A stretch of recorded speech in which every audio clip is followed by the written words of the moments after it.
요한복음 19장 1절부터 보시겠습니다. 이에 빌라도가 예수를 데려다가 채찍질을 하더라.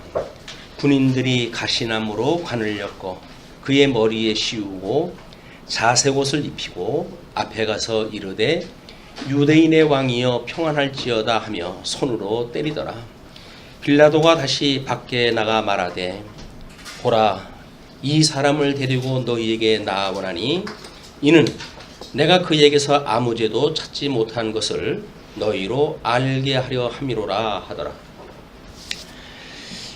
요한복음 19장이 예수님이 죽으시고 장사되는 그런 그 내용이 소개가 되어집니다. 근데 시간이 오늘 성탄 2부로 해가지고 예수님 탄생을 기념을 한쪽에서는 하고 또 한쪽에서는 우리 예수님 돌아가시는 장면을 우리가 살펴봄으로 해가지고 예수님 전반에 대한 그런 그 내용들을 한번 생각해보는 기회가 되어졌다고 보여집니다. 일단 빌라도는 우리 로마 제국의 녹을 먹고 있는 총독이에요. 그렇기 때문에 이방인 손에 넘겨줘야 되겠다고 하는 구약성경의 그 언약대로 예수님은 지금 이제 에덴 동산에서 이끌려 가지고 우리 아담으로 하여금 양대 언약을 지키도록 했는데도 불구하고 행언약으로 인해서 이는 이거를 에덴을 상실했다고 이렇게 이야기를 했죠.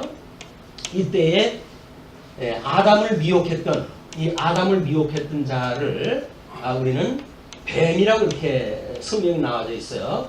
요한계시록에 보게 되면 이것이 옛뱀이요 또는 마귀요 그리고 사단이다 이렇게 정의를 내리고 있어요. 성경이 말하기를.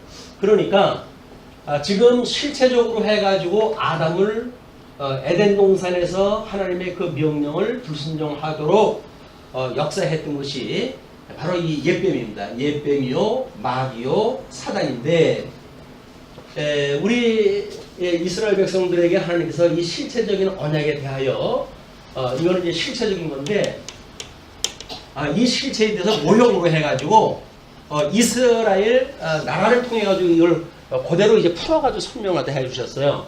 그래서 우리 이스라엘에 대한 계시 내용을 이제 보게 되어집니다. 이제 모세 오경을 통해 가지고 하나님께서 언약하신 대로 하나님의 그 나라를 이루게 되어지는 이런 그 역사적 배경을 가지고 지금 첫째 아담에게 미혹했던 뱀의 역사와 하나님께서 하셨던 언약의 내용과 이 구약의 언약대로 우리 예수님이 오셔가지고 이 모형에 대한 실체에 대한 이야기입니다. 저 실체적인 언약으로 둘째 아담이신 예수님이 오셔가지고 저 사단의 미혹에도 불구하고 그 모든 미혹을 물리치시고 이제 십자가에 돌아가심으로 모든 구약 성경을 이루시는 이런 그 내용이 소개가 되어지는 거예요. 그런데 이 뱀이라고는 이걸 우리가 이제 용이라고 이렇게 있는데 용의 권세. 그런데 하나님께서 이 모형적으로 보여줄 때 보시게 되면 가나안 땅에 약속하는 그 가나안 땅에서 이들을 가뭄을 피해 가지고 애굽으로 내려가게 하시죠. 이 애굽으로 내려가지고 400년 동안이나 종노릇을 하게 하셔요. 요게 요 실체에 대한 모형을 이제 설명하다 하는 과정입니다. 근데 때가 되므로 하나님께서 이 애굽에 종노릇하고 있던 이스라엘 백성들을 구원을 갖다 해내시죠. 구원을 갖다 해나실 때 이때에 이 애굽의 짐승 권세가 말할 수 없도록 자기가 방해를 갖다 하고 그리고 이 출애굽하는 백성들을 끝까지 집요하도록 방해를 갖다 하게 되어집니다. 400년 동안이나 이걸 종으로 부려먹었으니까 보통 사단의 압제가 아닌 거예요. 그런데 이 애굽의 이 짐승 권세는 용의 권세로부터 권세를 받은 거예요. 이제 이게 실체로부터의 모형이라고 하는 그런 입장으로 봤을 때 저 실체적인 용의 권세가 모형적인 이스라엘 국가의 짐승 권세로 해가지고 이걸 주었다. 자, 이런 그 이스라엘 백성들이 이래서 구원을 받아가지고 하나님 나라가 잘 이루어졌으면 얼마나 좋겠습니까만은 하나님 그렇게 섭리하다 않으셔요. 그래가지고 이 하나님 나라에 들어가서 창건하고 이제 그렇게 되었음에도 불구하고 이제 이들이 분국하게 되어지고 급기야 바벨론의 포로로 끌려가고 회복하게 하는 역사를 하잖아요. 이때 분국 유수하도록 했던 그 짐승도 이 짐승이에요. 근데 이것이 물에 이 애굽이라고 하는 우리 홍해를 건너는 이런 가운데에 물에서 오른 짐승이라고 한다면 지금 이 바벨론이라고 하는 세력, 물론 바벨론은 우리 아수로부터 계속되어진 나라지만 그 바벨론 세력이라고 하는 이 짐승에 의해 가지고 또 한 번 이걸 당하게 되어지는 거야. 그런데 이때에 이제 이 분국과 유수라고 하는 그 이야기는 내부적으로 해가지고 이 음녀의 권세들이 짐승 권세를 타고 돌면서 이제 이런 일들이 만들어집니다. 요거는 요한계시록에 그냥 가게 되면 바로 이것이 그대로 이루어져요. 그래서 이 짐승 권세와 음녀 권세가 서로 필요에 의해 가지고 이용을 갖다 하고 그래가지고 하나님 나라를 이제 공격하게 되어지는 이런 일이 되어질 때 예수님이 천사장의 나팔 소리로 오시면서 이걸 다 멸하게 하시는 사건이 이제 보여지죠. 모든 것들이 멸하게 되어지고 새 하늘과 새 땅이 이제 이 땅에 이 새 땅이 도래하게 되어지는 하나님의 나라의 내림의 역사가 소개가 되어지는 겁니다. 이건 전체 이런 구도에서 오늘은 예수님이 오셨을 때 로마 제국이라고 하는 이 제국이에요. 이것도 짐승 권세입니다. 그리고 예수님을 당시에 이제 산헤드린을 중심으로 해가지고 거짓 사역자들이 등장을 하게 되어지는데 우리 유대인들이 이것들이 음녀 권세로 해가지고 구약에 언약되어진 메시아를 제대로 이해하지 못하고 이거를 율법적으로 이해를 갖다 해서 복음을 비틀어 놓고 그래서 모든 사람들을 망하게 하는 그런 역사가 예수님 오셨을 당시에도 짐승 권세와 음녀 권세의 야합으로 이것이 만들어져요. 이것은 이제 우리 요한계시록에서 실체적으로 짐승 권세와 음녀 권세의 총체적인 공격을 받게 되어지고 그렇죠. 우리 예수님이 다 멸하시기로 해가지고 궁극적 승리를 다 이루어가신단 말이에요. 오늘은 이 부분이에요. 여전히 저 짐승 용의 권세로부터 모든 권세를 이어받은 짐승들이 이제 로마 제국까지 와가지고 그래서 이걸 우리 먼저 번에 사마리아 여인에 대한 예를 들 때 5명의 남편이 있었다고 하는 그 이야기를 갖다 했잖아요. 그런 그 이야기가 이스라엘 백성들이 유수되어지기까지 그리고 회복되어질 때까지 이제 우리 예수님이 오시기 전까지예요. 요때에 짐승 권세가 드러난 거를 다니엘서는 짐승별로 해가 쭉 계시가 되어진 거야. 그러면 그거를 멸하게 하시기 위해서 예수님이 오셔가 짐승 권세를 멸해야 되는데 이제 멸하실 때 이제 예수님이 로마 제국이라고 하는 제국 아래 태어나가지고 그리고 유대인들의 산헤드린이라고 하는 적그리스도 그래가지고 진리를 왜곡시키는 이런 장래에 잘못되어져 있는 신학을 가지고 있는 자들로 해가지고 예수님이 정죄를 받게 이제 되어지는 거거든요. 이런 이야기를 딱 했을 때 지금 1절부터 3절까지 내용이 군병들의 조롱의 장면이에요. 뭐 대통령에 대한 어떤 그거를 시계로 해가지고 뇌물죄로 아마 걸기는 뭘 했든지 그냥 망신이나 주고 말아라 뭐 이런 이야기가 회자가 되고 그래가지고 사실 아닌 걸로 해가지고 신문지상에 터뜨리고 뭐 해가지고 난리가 났잖아요. 결국은 세상을 뜨는 사건까지 가게 되어지는데 조롱이라고 하는 그 이야기는 혀를 깨물고 죽고 싶을 심정입니다. 이게 사람한테 조롱받는 것만큼 힘든 게 없어요. 그것도 같지 않은 것들한테 이 비진리의 세력한테 진리로 오셨던 예수님이 조롱을 받는다는 이야기는 이건 가전 수치를 다 당하는 거예요. 이 유수의 장면이 언약 백성임에도 불구하고 국권을 잃어버리고 좀 포로로 끌려가는 수치를 당하는 거 아닙니까? 이 수치. 왕은 눈이 뽑혀가지고 지금 여기를 끌려가고 있으니까 주권을 상실한다고 하는 것이 얼마나 큰 수치인지 몰라요. 이스라엘이라고 하는 그 나라가 하나님의 언약으로 만들어진 그 세워진 나라임에도 불구하고 이런 잘못되어진 세력에 의해서 조롱을 당하고 있을 때 우리 예수님이 우리의 모든 죄를 대속하시기 위해서 이 조롱을 다 당하신 거예요. 그러니까 우리는 예수를 믿고 내가 구원을 받았어요 라고 이야기하는데 예수 믿고 구원받았다고 하는 어떤 뭐 관념적인 그런 그 문제가 아닙니다. 적어도 중보자 참 하나님이신 우리 예수님께서 참 사람의 모습을 입고 이 땅에 오셔가지고 이런 음부의 권세들에게 지금 그 수치를 당하는 이런 그 모습을 보면서 이것이 내 죄로 인함이다 라고 하는 것을 우리가 생각했을 때 그 예수님의 구속을 생각을 하면 우리는 이 세상에 다른 조건을 가지고 이러고 저러고 할 여유가 없어요. 이 세상에 살면서 뭐 조건을 가지고 예수님 믿는 어떤 팔자편한 소리 할 때가 아닙니다. 예수님으로 인해 가지고 우리가 어떠한 그 은혜를 입고 있는지 이걸 놓치고 살게 되면 그냥 교회 생활은 악세사리 그냥 성경책 들고 왔다 갔다 하는 걸로 끝나고 말아요. 그러나 예수님의 이 수치가 곧 나의 죄를 인한 수치라고 우리가 생각이 들었을 때 이걸 직접적인 나의 문제로 오게 되어진단 말이야. 예수님의 돌아가심, 예수님의 이 수치 이것이 나의 문제로 직접적으로 연결이 되어진다. 나의 문제가 아닌다고 한다면 예수님 돌아가신 거고 나하고 뭔 상관이 있겠어요. 그러나 예수님이 돌아간 것이 우리들의 죄를 위하여 돌아가셨다고 하는 이런 성경의 증거에 의할 것 같으면 이 지금 역사적으로 소개되어지는 이 사건은 오늘 우리들의 일로 우리들의 그런 입장으로 이 사실을 갖다 우리가 봐야 돼요. 그냥 객관적인 어떤 역사적인 사실 공부하는 걸로 끝나면 아무 소용이 없습니다. 신학적으로 해가지고 어떻게 구속의 역사를 해가시는지 이제 그걸 우리가 볼 필요가 있죠.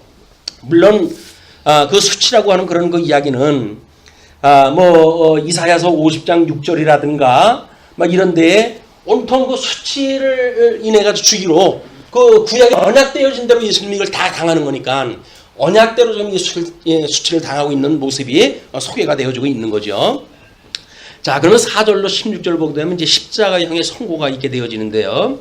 빌라도가 다시 밖에 나가 말하되 보라 이 사람을 데리고 너희에게 나오나니 이는 내가 그에게서 아무 죄도 찾지 못한 것을 너희로 알게 하려 함이로라 하더라. 지금 이 로마 제국의 하수인이에요. 총독 빌라도라고 하는 총독은 로마 제국에서 보냈던 사람이죠. 그런데 이 로마 제국에서 보냈던 총독임에도 불구하고 유대인들의 반항, 그동안에 그 어떤 로마 제국을 항거했던 그런 역사적 쿠데타가 말도 없이 반복됐던 거거든요. 그러니까는 이쪽으로 총독으로 왔을 때에 유대인들의 비위를 바치는 것은 당연한 이야기예요.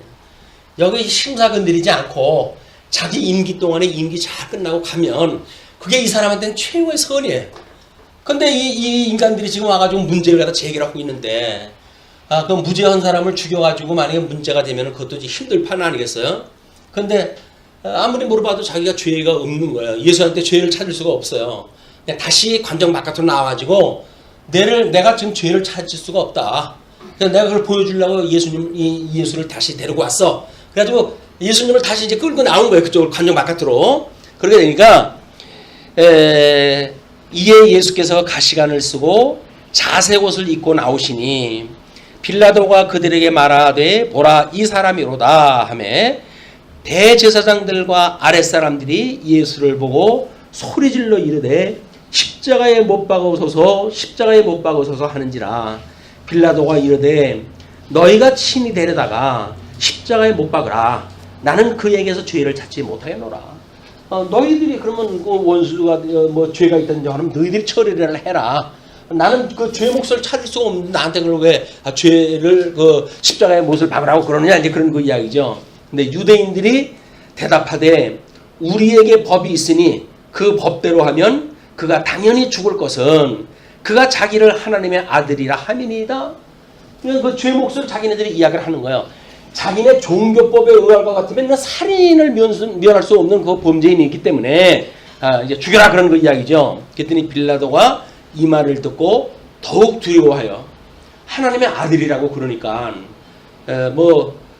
하나님을 믿지 않는 사람도 하여간 하나님이 지옥 보낸다고 그러면 아주 질색을 하는 것이 사람들 심리 아닙니까? 이제는 이 빌라도가 그 말을 듣고는 더욱 이제 두려워하는 거예요. 그래서 다시 관정에 들어가서 예수께 말하되 너는 어디로부터냐 물어봐요. 어디로부터냐 라고 이야기했다 하니까 예수께서 대답하여 주지 아니하시는지라.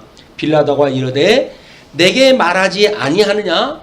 우리는 변호인을 들어가지고 적극적으로 자기 변호를 다 해야 될 거 아니겠어요. 근데 두 가지 종류가 있을 것 같아요.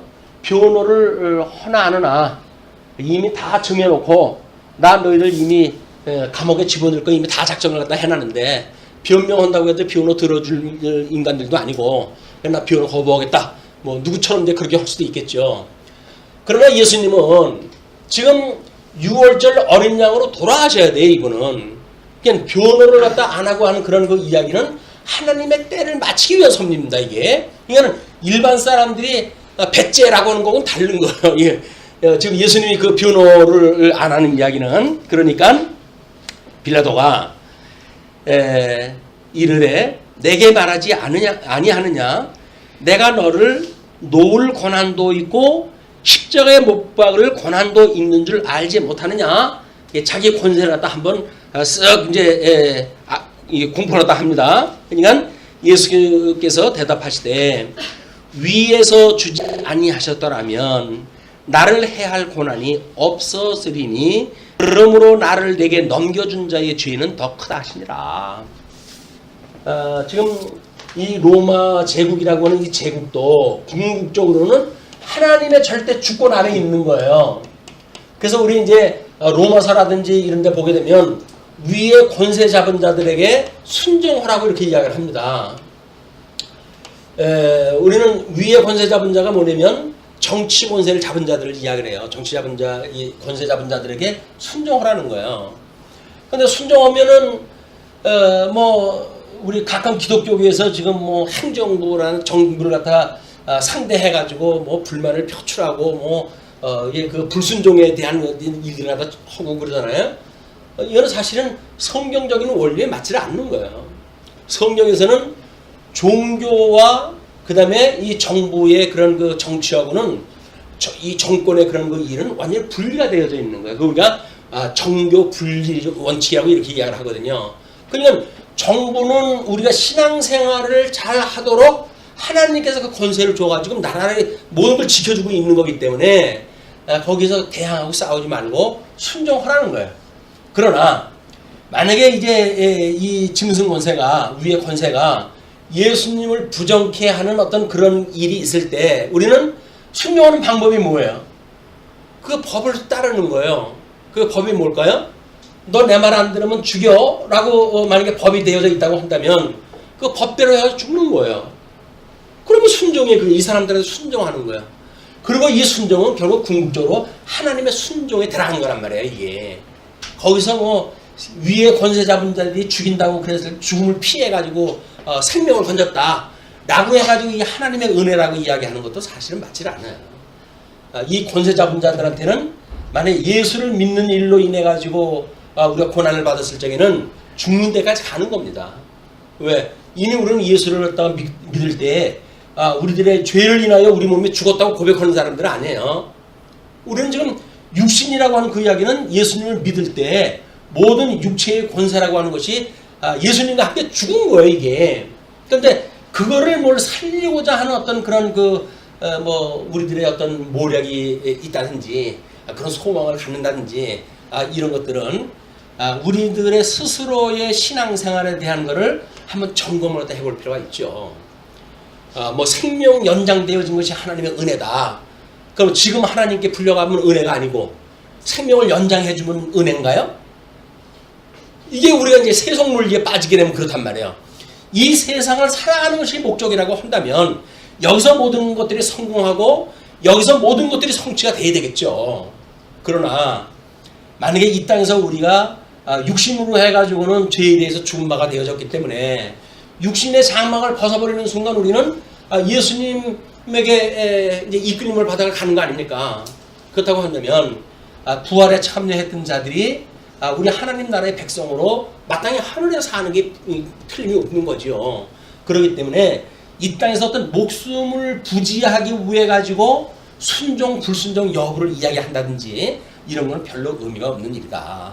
예수님은 6월절 어린 양으로 돌아가셔야 되기 때문에 결국 돌아가셔야 돼요. 그 로마법에 의해 가지고 십자가에 못 박혀야 되고 유대인들이 자기네들이 고세했던 법이 있다고 한다면 그들의 법에 의해서 돌아가셔야 되는 거예요. 이것이 예수님이 권세자분들한테 순종하는 걸로 드러나고 있다. 물론 궁극적으로 이제 예수님이 철장 권세로 해가지고 모든 뱀의 머리를 상하게 하시기 위한 섭리죠. 이게 과정적인 섭리입니다. 자, 그렇게 하시면서 나를 내게 넘겨준 자의 죄는 더 크다. 왜냐면 이들은 자기네 법이 뭔지를 알고 있잖아요. 이 율법이 무엇인지를 알고 있는데 이 율법을 가지고 예수님을 정죄하는 데 사용을 하니까, 그리고 이걸 로마인들한테 이제 빌라도에게 넘겨줬기 때문에 이 짐승 권세보다 음녀 권세의 죄가 더욱 크다라고 이야기하는 거예요. 그러면서 이러함으로 빌라도가 예수를 놓으려고 힘썼으나 유대인들이 소리질러 이르되 이 사람을 놓으면 가이사의 충신이 아니니이다. 이 총독은 지금 로마 제국의 가이사, 로마 제국의 황제예요. 황제의 신하인데 이 가이사의 법을 따르지 않고 그럼 넌 가이사의 충신이 아니다 라고 하는 그런 그 이야기는 로마 본국에다가 널 고발하겠다, 이제 그런 협박이 지금 포함되어 있는 거죠. 그렇게 이야기를 하니까 무릇 자기를 왕이라 하는 자는 가이사를 반역하는 것입니다. 이 예수님이 지금 왕이라고 했던 그런 그 이야기는 유대인의 왕이라고 했던 거지, 이런 황제를 부정하는 그것이 아님에도 불구하고 그 고소를 하다 그렇게 했어요. 13절 빌라도가 이 말을 듣고 예수를 끌고 나가서 돌을 깐 들, 히브리 말로 가바다라고 이렇게 이야기를 했는데 있는 재판석에 앉아 있더라. 돌을 깐 석, 돌을 깔아 있는 그런 그 석을 이야기를 하는데, 그를 요한계시록에서는 이제 유리바다라고 이렇게 이야기를 했죠. 유리바다. 이 유리바다는 구약성경을 이야기했을 때, 이 구약성경에 성전을 지었을 때 물두멍으로 해가지고 보여줬던 사건이에요. 이거는 우리가 뭐라 그랬어요? 제사장들이 자기네 맹무새를 검토하는 곳이 물두멍이라고 그랬잖아요. 자기가 부정했던 모습을 발견해내는 것이 물두멍의 역사예요. 거기에 이제 물두멍이 있고 번제로 이제 그 사이에 있는. 그러니까는 그거를 지금 유리바다에서 하나님께서 심판을 갖다 하시는 이 어둠의 권세들이 어떠한 것인지를 전부 자명을 갖다 아주 밝은 거울로 보듯이 이걸 갖다 보는 거거든요. 지금 있을 자리가 없어요. 어두움이 드러나지 않을 곳이 없는 것이 하나님의 심판의 역사다. 이런 그것을 지금 보여주는 것이 이 반석, 깐 반석이라고 하는 걸 해가지고 지금 실체적으로 어떻게 심판을 할 것인지에 대한 거를 모형적으로 이걸 지금 보여주는 거예요. 로마 제국과 유대인들의 그런 모습으로, 심판 모습을 통해 가지고 보여주고 있는 겁니다. 자, 그러면서 이 날은 6월절의 준비일이요 때는 제6시라 빌라도가 유대인들에게 이르되 보라 너희의 왕이로다. 이게 이제 내주게 되어져요. 그래서 예수님이 십자가에서 매달려져 있는 시간만 6시간을 매달려져 있게 되어집니다. 6시간을 매달려져 있게 되어지는데 전반부 3시간은 요한복음에는 나타나질 않아요. 요한복음은 후반전 3시간에 대한 것이 언급이 되어지는데 이제 빌라도가 유대인들한테 너희 왕이다 라고 이야기 해줘요. 그러니까 그들이 소리 지르되 없이 하소서, 없이 하소서, 그를 십자가에 못 박게 하소서. 빌라도가 이르되 내가 너희 왕을 십자가에 못 박으랴. 대제사장들이 대답하되 가이사 외에는 우리에게 왕이 없나이다. 지조 없는 인간들이 예수님 십자가에 못 박으려고 로마 제국의 황제를 적극적으로 자기네 왕으로 이제 이야기를 하는 거야. 벨도 없는 인간들, 자기네 아버지가 누군지도 모르는 인간들, 하나님께서 먼지와 같이 쓸어버릴 그런 그 인간들이기 때문에 자기가 누구로부터 온 걸 모르는 거예요, 이 인간들은. 그래 하나님의 법을 가지고 있음에도 불구하고 자기네 정체성이 제대로 안 돼 있으니까 이 다른 제국의 왕에게 아부를 떨면서 이 생명을 부지하려고 하는 불쌍한 인생들을 우리가 보게 되어지는 겁니다. 자, 그렇게 하니까 이에 십자가에 못 박도록 그들에게 넘겨주니라. 성경대로 그걸 넘겨주게 되었어요. 자, 이제 17절에서부터 22절 보시게 되면 십자가에 못 박히시는 사건이 소개가 되어집니다. 자, 그들이 예수를 맡음에 예수께서 자기의 십자가를 지시고 해골이라 하는 곳에 나가시니, 히브리 말로는 골고다라고 이렇게 이야기를 했어요. 그들이 거기서 예수를 십자가에 못 박을새 다른 두 사람도 그와 함께 좌우편에 못 박으니 예수는 가운데 있더라. 그래서 예수님이 이제 그 죄인들과 함께 한다고 하는 그런 그 구약의 말씀을 성취하기 위해서 예수님 단독 그 어떤 법 집행이 아니에요. 양쪽에 죄인들 가운데에서 십자가의 그 형을 받도록 되어져 있습니다. 그러면서 빌라도가 패를 써서 십자가 위에 붙이니 나사렛 예수 유대인의 왕이라 기록되었더라. 그래서 이들은 농담으로 하고 뭐 비웃고 비웃으면서 그 이러다 하고 함에도 불구하고 사실을 사실대로 적시되어지는 걸 우리는 잘 눈여겨볼 필요가 있어요. 제사장이 예수님 한 사람만 죽고 우리 민족의 구원을 받는다고 한다면 그게 좋은 일이 아니야 라고 했던 그 이야기도 구약에서 언약되어진 대속주 6월절 어린 양의 그런 대속을 이미 내다보고 있는 이야기거든요. 자기네들 유익을 위해서 이야기하는 이야기임에도 불구하고 역사적으로 예수 그리스도의 십자가를 정당화하는 사건으로 이것이 증거가 되어진다는 거예요. 그래서 아무리 잘못되어진 말로 하더라도 진리가 왜곡될 수가 없습니다. 우리는 사도 바울이 그런 그 이야기를 하죠. 이제 자기를 비웃고 욕하고 그러면 다른 그 복음을 증거할 때 사도 바울이 그렇게 이야기를 해요. 참으로 하나 거짓으로 하나 드러나는 것은 예수 그리스도니. 그들이 시기심을 가지고 복음을 증거한다고 하더라도 예수님을 증거한다고 한다면 나하고 대적관계 있을 필요가 없다는 거예요. 자기가 꼭 그렇게 한 대로 안 하면 어때요? 예수님만 증거가 되면 되지. 자기 이름으로 증거가 돼야 되는 거예요? 아니잖아요. 우리는 이름도 없고 다 소속도 없는 사람들, 예수님만 믿는 사람들이니까. 그래서 내 이름으로는 명예를 갖고 내 이름 무엇을 갖다 해야 되고 내 이름으로 업적을 쌓아야 되고 이런 것이 아무 소용이 없는 거예요. 설사 나를 비웃기 위해 가지고 복음을 들고 예수가 그리스도라고 이야기를 한다면 우리는 아멘으로 화답을 갖다 해줘야 돼요. 박수를 쳐줘야 돼요. 근데 우리는 저 인간이 나하고 틀린 이야기를 갖다 한단 말이야. 이렇게 이야기 갖다 해가지고 자기를 절대화 만들고 이런 그 일들은 매우 비복음적인 사건이에요. 우리를 시기심이 나가지고 복음을 증거한다고 하더라도 우리는 그분들한테 박수를 보내야 돼요. 예수 그리스도가 드러나니까, 예수 그리스도 만천하의 그 영광이 드러나니까 그걸 우리가 방해하면 안 되는 거예요. 자, 이제 그렇게 한 뒤에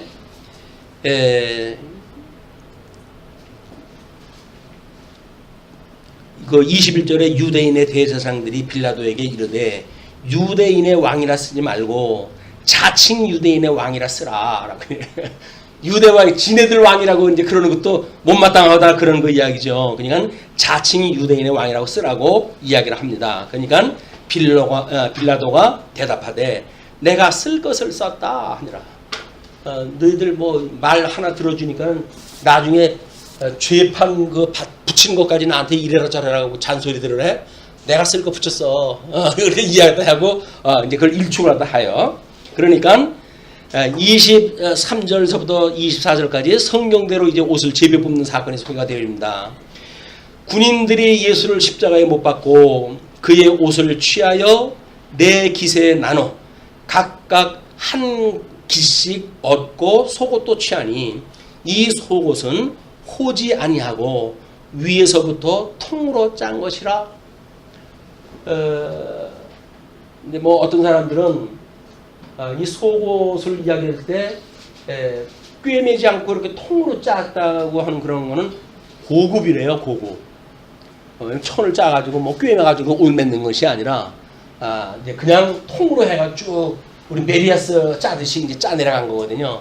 그 옷은 상당히 고가래요, 그때 당시에. 그래서 예수님이 비록 이제 뭐 머리 줄 곳이 없었다고 하지만 예수님이 그렇게 가난한 분은 아니었다. 뭐 이렇게 또 이제 그 공격하는 자들도 있어요. 그러니까 예수님이 지금 이렇게 호지 아니한 그 옷을 갖다 입었다고 하는 그 이야기는 구약의 모든 언약을 이루시기 위한 섭리지, 여기 당신의 어떤 부를 자랑하고 싶어가지고 입었다는 그런 게 아니잖아요.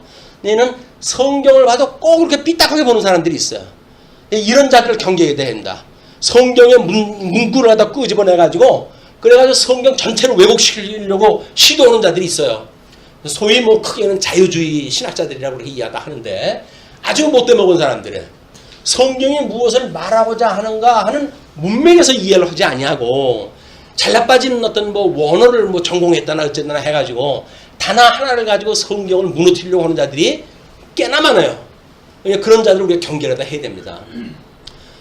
이단자들이 보통 공격을 갖다 해올 때에는 자기네들에게 필요한 문구를 가지고 성구를 가지고 공격을 갖다 해와요. 그래서 우리들이 그 대책을 세울 때 그들이 만약에 성경 문구를 봐라, 우리가 뭐 주장하는 말이 맞잖아 라고 만약에 이 성구를 갖다 제시를 갖다 한다면 앞뒤로 해가지고 5절만 한번 읽어봐라 라고 이야기를 하게 되면 자기네들 그 논리가 그대로 자기네들 논리대로 무너져 버리고 말아요. 그만큼 앞뒤 전후의 문맥과 상관이 없어요. 그냥 토막을 내가지고 그걸 끄집어내가지고 자기의 근거를 삼기 때문에 그렇습니다. 우리가 통전적으로 성경을 본다고 하는 의미는 그래서 중요한 거예요. 성경 66권을 하나의 논리로 보는데, 그래서 부분적인 걸 가지고 공격한다고 해야지 그게 무너집니까? 안 무너져요. 우리가 메타 성경 신학이라든가 또는 통섭 성경 개론의 구조를 가지고 성경을 이해하는 것은 이런 니체 이후에 정말 하나님이 없다고 하는 이런 그 시대에 자유주의자들에 의해 가지고 교회의 신성이 무너지고 또는 그래서 세속화되어지고 신비주의화 되어지고 이런 그 현대 교회를 지킬 수 있는 유일한 방법이에요. 성경을 구조적으로 우리가 안다고 하는 이야기가 그렇습니다. 물론 구원을 받는데 예수는 그리스도고 우리 십자가의 도라고 하는 그것만을 가지고도 구원받는데 부족함이 없어요. 그러나 워낙 세상이 악하거든요. 이런 악한 때에 하나님께서 우리의 이 진리체계를 주셨다는 이야기는 우리가 시간을 아껴가지고 공부하고 할 이유가 있는 거다. 구원받기 위해서 공부하는 거 아니에요. 구원받은 사람들이 우리 믿음이 어린 자들에게 만약에 공격을 해온다면 우리 그들을 어떻게 지켜줄 것인가. 진리를 지키고 보수하는 주님의 몸된 교회의 지도자 입장에서 우리가 제사장이라고 하는 입장에서 충분히 그런 체제를 우리가 완성을 가지고 있어야 그걸 공격해오는 자들로부터 우리 어린 자녀들을, 이 어린 신도를 우리가 방어를 갖다 해줄 수가 있잖아요. 그러니까 그런 은사를 받은 사람은 최선을 다 공부를 다 해야 되는 거예요. 이거 무슨 공부 내가 목사 될 거냐 이렇게 이야기를 하는데 목사만 성경 공부합니까? 잘못되어진 생각들이다 하게 시간을 아껴서 진리 체계를 우리가 공부하고, 그래서 이 어두운 세대에 진리를 공격하고 있는 이런 용의 권세에 의해서 짐승 권세들이 음부의 권세들이 그 권세를 받아가지고 이제 공격을 하다 해오는데 그거를 말씀으로 해가지고 쳐서 승리할 수 있는 이런 우리들의 힘, 저력을 갖다 키우는 것이 말씀운동 서원교회의 존재 이유이기도 합니다. 자, 이제 그렇게 하고 그 24절에 군인들이 서로 말하되 이것을 찢지 말고 누가 얻나 제비 뽑자 하니 이는 성경에 그들이 내 옷을 나누고 내 옷을 제비 뽑나이다 한 것을 응하게 하려 함이로라. 그래서 시편 22편 18절을 이야기를 하는데 요 3시간의 이야기가 시편 22편서부터 해가지고 31편까지의 이 내용으로 해가지고 보통 우리 그 6시간 동안 요거를 십자가상에서 한 7마디라고 해가지고 가상 7원이라고 이렇게 이야기를 해요. 예, 십자가상 위에서 7마디 일을 갖다 했다. 그래서 가상 7원이라고 이렇게 이야기하는데 이것이 22편에서 32절까지예요. 예, 우리가 어떻게 보게 되면 이때는 장절이 없던 시대 아닙니까? 장절이 없기 때문에 성경이 지금서부터 몇 장 몇 절서부터 뭐 해가지고 외우고 이렇게 어느 절을 내가 이렇게 이루었다라고 이야기할 수가 없어요. 예, 그거를 그때 당시에 이분들이 성경을 정할 수 있는 방법이 성경 구절을 시작과 끝으로 설명을 허물어 해가지고 이거로부터 이것까지 이르기에 모든 말씀을 내가 지금 응하는 것이야. 이 말씀대로 내가 이루는 것이야. 라고 하는 걸 증거하는 내용이에요. 그러니까는 우리가 신약 성경을 공부할 때 구약 성경을 성경 구절을 인용을 하잖아요. 근데 한두 구절 인용하는 거 가지고는 사실은 부족합니다. 왜? 이미 이것이 모양이 똑같아요. 모형이나 예수님이 오셨을 때 이 실체나 이 구조가 같기 때문에 이 실체를 설명을 했을 때 모형의 무대기를 가지고 우리가 충분히 설명하다 할 수가 있는 거예요. 그래서 우리가 통전적으로 이것이 뭐에 대한 일이라고 했어요? 예수 그리스도의 성육신, 예수 그리스도의 고난, 예수 그리스도의 죽으심, 예수 그리스도의 부활이라고 하는 이런 내용을 좀 역사를 통해서 설명하다 한 방식이란 말이에요. 근데 성경 구절 하나만 가지고 설명하는 게 얼마나 빈약합니까? 적어도 이런 구조를 가지고 우리는 예수님의 이 생애에 대한 것을 우리가 설명하다 할 수가 있는 거예요. 이렇게 이것이 이런 예수님은 십자가 사형에서 시편 22편부터 31편까지 그걸 암송을 갖다 하시듯이 그걸 다 말씀으로 당신 몸으로 손수 이루신 거예요. 이게 제비 뽑는 것부터 해가지고 전부 이루어지는 겁니다.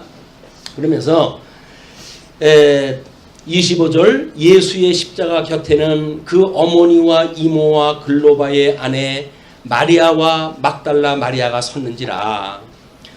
지금 그 25절부터 27절까지는 모친 마리아를 요한에게 부탁하는 내용인데요. 예수께서 자기의 어머니와 사랑하시는 제자가 곁에 서 있는 것을 보시고 자기 어머니께 말씀하시되 여자여 보소서 아들이나 하시고, 비로소 예수님이 이제 신성을 가지고 오신 영광을 지금 소개하는 중 아니에요. 그래서 승천을 갖다 하시기 전에 그 자기를 낳아준 모친한테 요한, 이 한번 기자가 이제 요한인데 자기를 사랑하는 자라고 자기의 이름을 밝히지는 않았잖아요. 근데 다른 그 성경에 여러 가지 그 예를 갖다 보게 되면 요한복음이 틀림이 없기 때문에 기자가 요한이다 우리가 이야기를 하니까 예수님이 지금 요한을 보고 이야기를 하는 거예요. 어머니, 제가 당신의 아들입니다. 나는 이 세상 모든 사역을 마치고 하나님 나라 가니까 이 땅에서 당신을 섬길 아들은 제입니다. 라고 이야기를 하는 거죠. 그것이 바로 주님의 몸된 교회의 성도의 지체의 관계, 지체의 관계.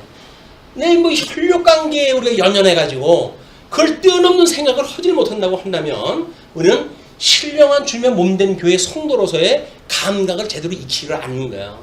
우리가 그 감각을 안다고 한다면 우리 혈통을 뛰어넘는 그 개념을 알고 있는 것이다. 왜? 예수 그리스도를 말하면 우리가 같은 생명 아닙니까? 한 생명이 되어니까 한 생명. 예수님하고 한 생명. 그걸 우리 예수님의 그 피로 인해 가지고 한 피로 우리가 구원을 받았다 뭐 이런 걸로 가지고 피를 이야기하고 그러는데 예수 그리스도를 구주로 영접하는 이런 지체의 관계를 설명하는 방식이기 때문에 주님의 몸된 교회의 형제요 자매라고 불려지는 그런 이름들이 얼마나 아름다운지요. 그를 이제 우스갯거리로 만들고 지금 잘못되어져 있는 목사님들이 이상한 짓 하고 이런 그 일들이 있는데 배락 맞을 사람들이에요. 주님의 몸된 교회의 그 귀중한 성도들을 자기네들의 놀잇감으로 만들고 자기네 이익 창출하는 데 어떤 도구로 삼고 말이 안 되는 겁니다, 이건. 자, 그러니까 그때부터 그 제자가 자기 집에 모시니라. 어머니를 모시는 거예요, 그때부터. 28절로부터 30절까지 보시게 되면 다 이루었다고 선언하시며 운명을 하십니다. 그 후에 예수께서 모든 일이 이미 이루어진 줄 아시고 성경을 응하게 하려 하사 이르시되 내가 목마르다 하시니 거기에 신 포도주가 가득히 담긴 그릇이 있는지라. 사람들이 신 포도주를 적신 해면을 우슬초에 매어 예수의 입에 대니 예수께서 신 포도주를 받으신 후에 이르시되 다 이루었다 하시고 머리를 숙이니 영혼이 떠나가시니라. 다 이루었다. 예수님이 다 이루셨다는 그 이야기는 뭐야? 죽기 전에 그걸 운명하시기 전에 이야기를 하셨으니까 구약 성경에 언약되어진 모든 저주를 인하여서 내가 대속의 모든 일을 다 마쳤다는 이야기예요. 그래서 이제는 십자가상에서 음부에 가셔가지고 철장권세로 해가지고 이 사단의 머리를 상하게 할 이런 그 때가 되어졌다고 하는 걸 이야기를 하는 거거든요. 그냥 지상에서 계시되어진 모든 사역은 끝났다는 이야기예요. 그것이 부활 승천해가지고 나중에 해야 될 것까지 다 이뤘다는 이야기 아닙니다. 예수님은 십자가에서 마땅히 돌아가심으로 이 짐승권세를 어떻게 멸할 것인가. 물론 이제 우리 궁극적으로 이때는 완전히 이 모든 음부의 권세를 멸하게 되지만 이때는 큰 머리만 상하게 하시잖아요. 예, 머리만 상하게 하시기에 그런 그것을 다 이루었다. 그런 그 이야기입니다. 그러니까 예수님이 우리를 위해서 모든 저주의 음분의 값을 다 치우시고 다 이루었다라고 하는 그런 그 이야기는 내가 너희들의 채무를 다 갚았다. 그런 그 이야기랑 똑같아요. 너희들이 빚지고 있는 1만 달란트 내가 다 갚아준 거야. 라고 하는 거랑 똑같은 거예요. 1만 달란트 탕감을 받았다고 한다면 우리가 예수님으로 믿고 주님의 몸된 교회 성도로 살아가는 삶이라고 했을 때 이것이 100데나리온 빚진 자를 갖다 무한히 용서하고 살아가는 것이 주님의 몸된 교회의 모습인 거예요. 근데 교회에 있으면서도 불구하고 용서를 못하고 해가지고 정죄를 갖다 하고 안달 복달을 갖다 하고 못 잡아먹어서 이렇게 하는 그런 거는 자기가 1만 달러도 탕감 받았다고 하는 것이 믿어지지 않은 사람들이에요. 오늘 우리 교회학교에 이제 그 이야기 했는데 지금 여기서 지금 이렇게 언약되어진 모세오경이 하나님 나라에서 이루어지듯이 우리 구원의 서정도 보게 되면 그렇습니다. 똑같습니다. 예수님이 복음서에서 이야기한 것과 서신서에서 이루어지는 사건을 갖다 보듯이 우리는 예수님이 우리를 창세전에 선택을 갖다 했어요. 이제 이거는 영원전 그 일입니다. 그리스도 안에서 선택을 갖다 했는데 우리 주님이 우리를 갖다 부르시잖아요. 그러니까 이게 부르실 때 우리는 다 죽어져 있는 상태 아니에요. 아담 이후에 모든 우리 사람들은 죄 중에 잉태되어졌고 죄 중에 출생이 되어졌기 때문에 죽어져 있는 사람들이기 때문에 하나님의 소명에 답을 갖다 할 수가 없어요. 그러니까 하나님께서 우리를 중생케 하신다. 그래서 중생케 하고 놓고 보니까 우리가 죄인이라고 하는 것이 다 드러나잖아요. 우리가 이 하나님의 신령한 그런 몸으로 해가지고 이 예수를 갖다 믿는 그런 생명을 갖고 보니까 우리가 얼마나 이 더러운 죄인이었던지를 알게 되니까 하나님 앞에 회개를 하게 되어지는 거예요. 근데 이 회개를 갖다 보시고 하나님께서 우리를 믿음을 주십니다.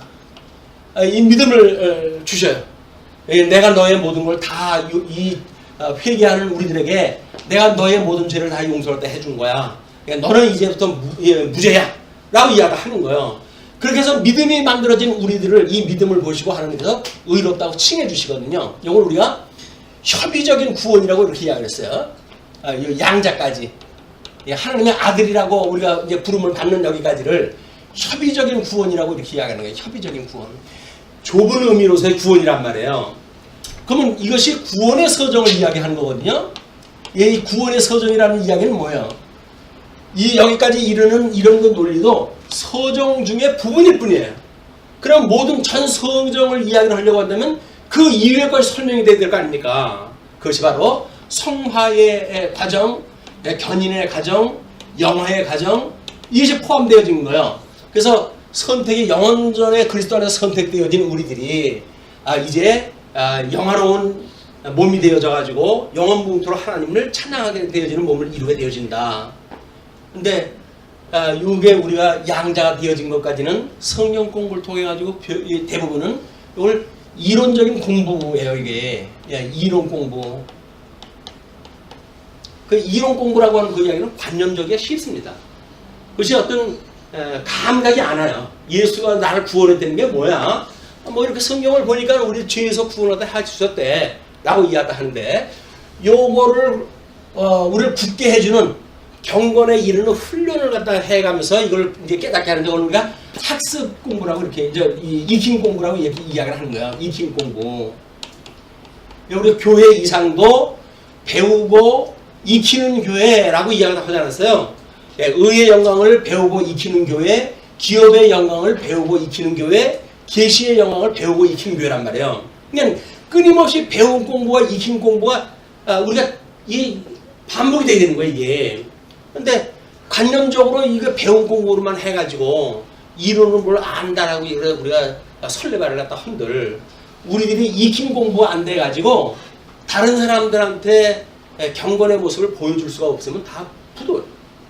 야고보는 그렇게 이야기를 하는 거야. 너희들이 가지고 있다고는 믿음을 내게 보이라.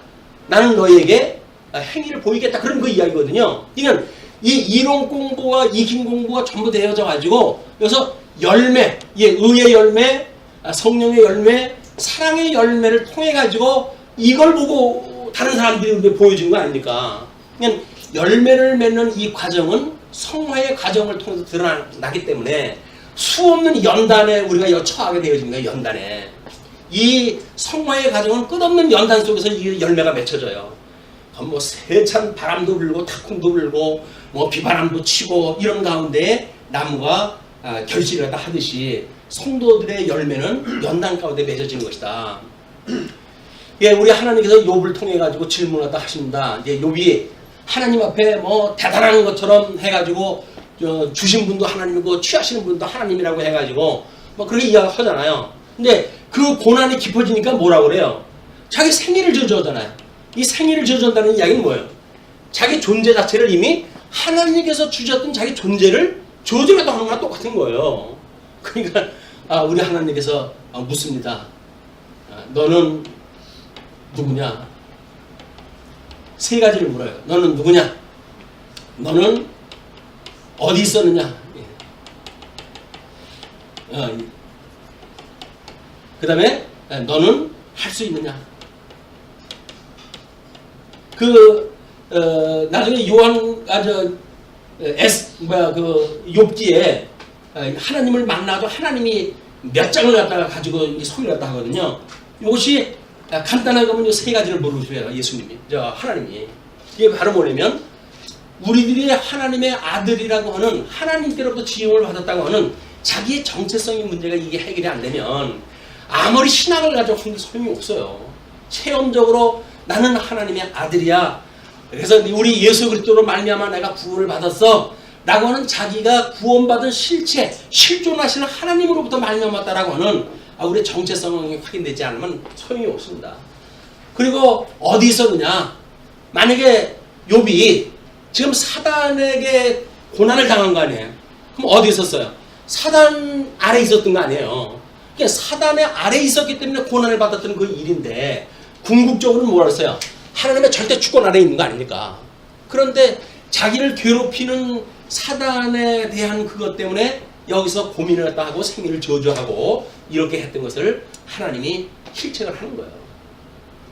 그래서 네가 이제 당신이 만들었던 창조의 세계를 다 설명을 하면서 너는 이거 할 수 있어? 라고 묻는 거예요. 내가 무슨 능력이 있어? 너는 먼지 같은 인생인데 무슨 능력이 있다고? 내가 이렇게 섭리해가는 그런 섭리를 너의 그런 관점에서 이걸 불평을 하다 하고 이렇게 하는 거는 넌 잘못되어진 거야. 라고 해가지고 하나님이 책망을 하시는 내용이 이 이야기예요.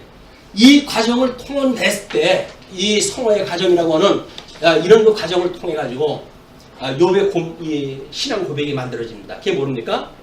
내가 과거에는 귀로만 들었었더니 이제는 눈으로 보나이다. 우리 믿음이 그거예요. 우리가 성경을 통해 가지고 하나님을 마주보는 것 같이 알게 되어지는 거예요. 온전한 것이 올 때에는 우리가 그 하나님에 대해서 마주보는 것 같이 알게 된다고 그러지 않았어요? 그 이야기가 뭡니까?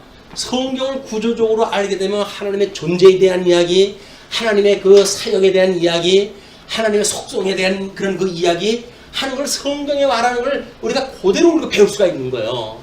그래서 하나님의 뜻이 무엇인지를 분별이 되어져서 비로소 이 하나님의 기뻐하시는 뜻대로 우리가 살아가고 싶은 마음이 만들어진단 말이에요. 그게 뭐예요? 그게 영적 예배예요. 영적 예배가 이런 성화의 과정을 통해 가지고 영적 예배가 만들어지지 않으면 우리는 가짜예요, 가짜. 예, 뜻도 모르고 하나님이 기뻐하는 뜻도 모르고 그냥 뭐 집에서 우리가 아버지하고 어머니하고 같이 사니까 그냥 뭐 우리 식구니까 그런 거 아니야? 뭐 이렇게 이야기를 하는데 정말 어떠한 그런 고통 속에서 나를 낳아오고 길러주셨는지 이런 걸 모른다고 한다면 예수 그리스도의 고난에 우리가 참여하는 것이 아니다. 예수 그리스도 우리가 그 고난에 참여해서 매일같이 죽을 수 있는 이런 것이 증인의 삶이란 말이에요. 증인의 삶. 그것이 성화라고 하는 과정을 통해서 만들어지는 거예요. 심사편하게 이렇게 하면서 예수 믿는다고 그러는 건 쉽지 않습니다. 더군다나 요즘처럼 어두운 시대에 부요한 시대에 예수 믿는다는데 고난이 뭐가 있어요. 그냥 그런 시대에 우리가 고난을 피하고 예수를 믿는다는 이야기는 모르겠어요. 아직은 우리가 양자 아들이라고 하는 요걸 배우기 위한 이런 협의적인 구원에 있다고 하면 모르지만 광의적인 이런 모든 구원에 임한다고 하는 그 이야기는 끝없이 성화의 과정을 통해 가지고 경건의 연습을 쌓고 거룩을 우리가 이루어가면서 살아가는 성도의 삶, 실질적인 삶으로 이 힘공을 해가는 것이 우리 믿음 생활이다. 허라는 이야기는 아닙니다. 헐라고 해도 우리가 할 수가 없어요. 이건 성령께서 맺혀주는 열매이기 때문에 성령이 맺혀주는 열매예요. 근데 우리가 가만히 우리를 들여다봤을 때 그런 성령의 열매가 없다고 한다면 하나님 앞에 기도할 일이죠. 이렇게 평생을 예수 믿다가 그냥 간다고 한다면 내가 뭔가 잘못 알고 있는 거 아니겠어요? 그럼 우리는 나에게 믿음을 주세요라고 기도받아 해야 된다고요. 어떤 믿음? 성령의 열매를 맺을 수 있는 믿음. 믿음이 우리 필요한 거예요, 이게. 믿음이라고 하는 것이 내가 하나님의 우리의 의로 말미암아 하나님 내가 죄인인 것을 갖다 믿습니다 라고 해서 주었던 협의적인 믿음이 다가 아니란 말이에요. 이건 극히 부분적인 거예요. 신약 성경에 보게 되면 믿는 사람들을 상대로 해가 전부 기록되어진 거거든요. 거기에 신약 성경에서 빠져나가는 사람들 얼마나 많은데요. 전부 도태되는 사람들 얼마나 많은데요. 예정을 우리가 믿는다고요? 예정이 여기서 말하는 이 예정은 선택이라고 한다면 선택 이 영화에 이르기까지 전체가 예정되어진 거지. 요 부분만 예정되어진 게 아니에요. 이게 예정되었다면 이걸 왜 안 해요? 이걸 예정되는데 이걸 왜 안 해요? 그러니까 우리 예정론을 믿는다고 하는 것도 사실은 부분적으로 선택적으로 나한테 필요한 걸 믿는 거예요. 정말 우리 신앙적으로 해가지고 내가 7번 연단한 금과 같은 어떤 하나님의 도구를 만드시기 위한 섭리 속에서 그걸 믿는 것이 아니라 내 필요한 데까지만 골라가지고 믿는 것, 선택적으로 믿는 건 가짜예요. 그냥 예수 그리스도의 죽으심과 부활 전체를 믿어야 돼요. 전체. 이게 십자가 도 아닙니까? 죽으심과 부활 전체를 믿어야지. 죽으심에 대한 건 팽개치고 그리고 부활의 빈 십자가만 믿어요 우리가. 영광스러우니까. 그리고 나는 이제 새 생명이 됐다 이렇게 얘기했다 하는데 죽지 않았는데 어떻게 새 생명이 됩니까? 내가 죽어야 새 생명이 되지. 그냥 십자가의 죽으심과 부활이라고는 양 측면에 대한 모든 것들이 배운 공부와 익힌 공부를 통해서 구체화되어지는 것. 이게 우리들의 믿음이다. 자, 이제 그리고 31절에서부터 30절 옆구리를 창으로 이제 찔리셔요.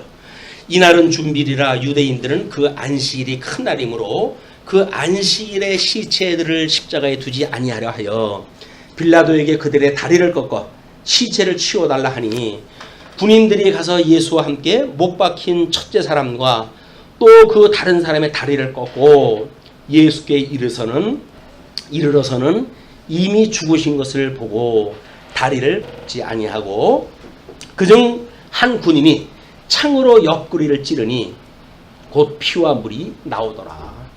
그래서 그 시편 34편 20절에 다리가 꺾이지 않는다고 하는 뼈가 꺾이지 않는다고 하는 그 예언을 이루기 위해서 두 양쪽의 강도의 다리는 꺾었는데 예수님의 다리는 꺾지 않고 장례가 이제 치러지게 됩니다.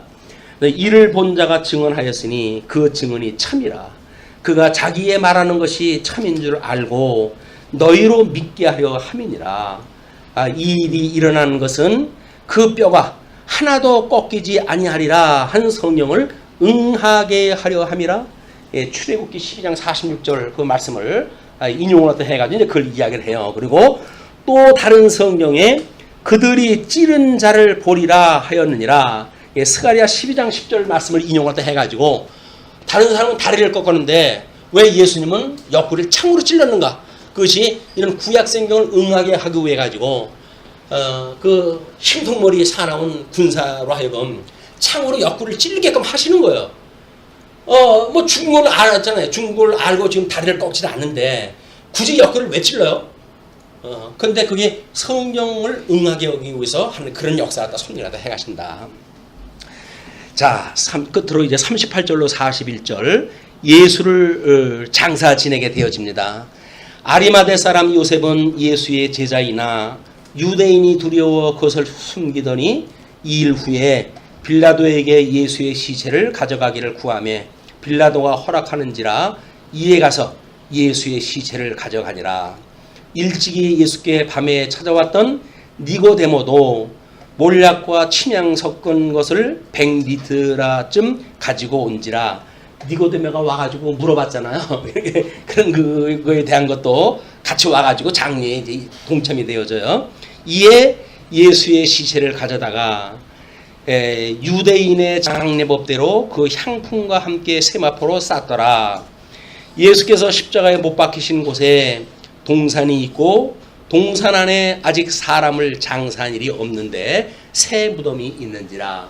그래서 예수님은 새 무덤에 이제 있어야 된다고 이렇게 예언이 됐잖아요. 그냥 그대로 지금 이루어지는 것이고, 예수님이 세마포로 싸가지고 이 동산에 장사 지냈던 뭐 예수님의 그런 그 무덤이라든가 뭐 예수님의 그 옷이라고 해 성이라고 하는 걸로 해가지고 그것이 맞냐 뭐 진품이냐 가품이냐라고 하는 걸로 문제가 되고 그러지 않습니까? 근데 고고학적으로 그 이후의 사건들은 아무런 의미가 없어요. 왜? 성경에 이미 기록이 되어졌는데 유품이 나오면 모르고 안 나오면 뭐래 그걸. 그 나온 유품을 보고 믿는 사람이 성경을 보고 안 믿을까요? 아닌 거예요. 성경을 믿는 것이 중요하지. 고고학적인 어떤 그런 결과물을 가지고 분명해 맞아 이렇게 하는 거는 뭐 빈 그 어떤 수레나 똑같은 이야기입니다. 내용물은 이미 성경이 다 기록이 되어진 거예요. 성경에 기록되어 있는 대로 우리 믿는 것, 그것이 우리 말씀 있는 성경에 표한 거예요. 성경대로 알고 성경대로 믿고 성경대로 살자. 교회 앞에서 오늘 새벽까지 이걸 만들어가지고 뭐 붙였다고 그러는데 저기 풍선 아래 말씀 운동 소원교회 해가지고 성경대로 알고 성경대로 믿고 성경대로 살자고 표를 갖다가 다 붙여놨어요. 신통하게도.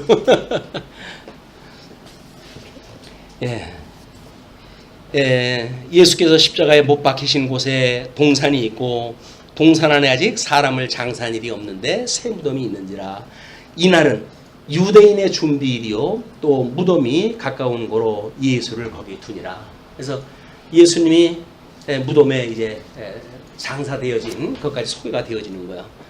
이제 이거 예수님은 음부에 내려가셔가지고 이 용의 머리를 갖다가 이제 쳐가지고 이기셔야 될 거 아니겠어요? 그 시간이 이제 우리 사도신경에 음부에 내려가사 그게 이야기예요. 유감스럽게도 지금 우리 성경에는 찬송가에 이제 그걸 빠져버렸는데 왜 성경을 그 믿음의 선배들은 예수님이 십자가에 못 박아 죽으시고 음부에 내려가사 라고 했던 구절이 있는데 그걸 뺐는가. 유감스럽게도 성경을 같은 성경 이 교파가 묶어가지고 그걸 보기 위해서 반대하는 사람들의 이야기를 들어주기 위해서 그걸 없앴다고 하는 슬픈 이야기가 있어요. 하나님을 믿는다고 하는 사람들이 그걸 자기네들 생각들 묻기 위해 가지고 구절까지 빼가면서 할 그런 이유가 있을까? 그것도 우리들의 입장에서 보게 되면 매우 좀 슬픈 그 일이.